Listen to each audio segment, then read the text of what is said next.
এখন বাজে ঘড়িতে ঠিক 9:45 আর আমি আর মম চলে এসেছি আজকে মিষ্টির দোকানে। সকাল সকাল মিষ্টির দোকান কেন গেছি সেটাই তো ভাবছো। আর ঈশানই বা কোথায়? ঈশানকে স্কুলে দিয়ে আর মমের মাম্মামকে স্কুলে দিয়েও আমরা চলে এসেছি এই মিষ্টির দোকানে। না না না, সকালবেলা মিষ্টি খেতে আসিনি, সকালবেলা এসেছি আমরা ছোলা বাটোরা খেতে। কারণ এই দোকানের ছোলা বাটোরা নাকি ভীষণ ভালো খেতে। ভালো যখন খেতে, টেস্ট তো করতেই হবে। সকাল সকালই ছোলা বাটোরা, ডায়েটের একদম সর্বনাশ। হোক গে সর্বনাশ, এত সুন্দর টেস্টি খাবার পেলে কি কেউ ছাড়ে? আমরা আজ যেই দোকানের ছোলা বাটোরা খাচ্ছি সেই দোকানের কিন্তু আর একটা জিনিস আমাদের হুগলির বিখ্যাত, তা হচ্ছে মিষ্টি দই।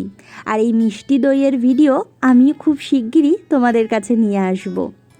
বিশ্বাস করো, আমাদের এখানকার মিষ্টি দই মানেই হচ্ছে এই দোকানের দই।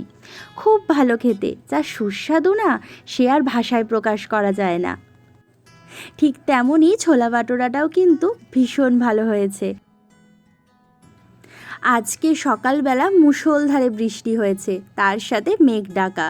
ভেবেছিলাম ঈশানকে নিয়ে স্কুলে যেতেই পারবো না, কিন্তু ঈশানকে স্কুলে দিয়ে এত সুন্দর একটা সকাল হবে ভাবতেও পারিনি। কলেজের দিনের কথা মনে পড়ে গেল।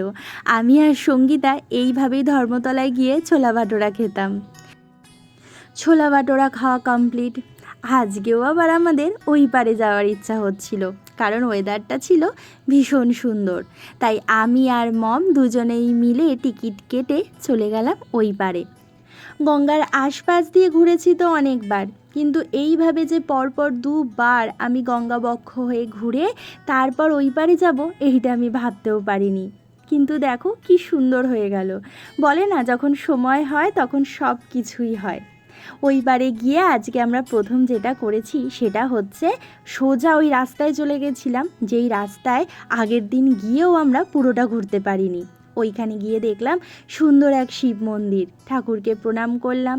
তারপর আরেকটু এগিয়ে দেখলাম হনুমানজির মন্দির। সকালবেলা মুষলধারে বৃষ্টি হওয়ার জন্য ওয়েদারের সৌন্দর্য আজকে আরও বেশি। এই যে এনারও দেখা পেয়ে গিয়েছি কদম ফুলের। কদম ফুল আমার বড় প্রিয়। তাহলে বন্ধুরা, আজকের মতো এখানেই টাটা। আমার ভিডিওটা কেমন লাগলো অবশ্যই কিন্তু কমেন্ট বক্সে জানিও। এবার আমাদের বাড়ি ফেরার পালা। না না, বাড়ি ফিরলে এখন কিন্তু হবে না, আগে ঈশান বাবুকে আর মমের মাম্মামকে নিতে হবে। তাহলে আজকের মতো এখানেই টাটা।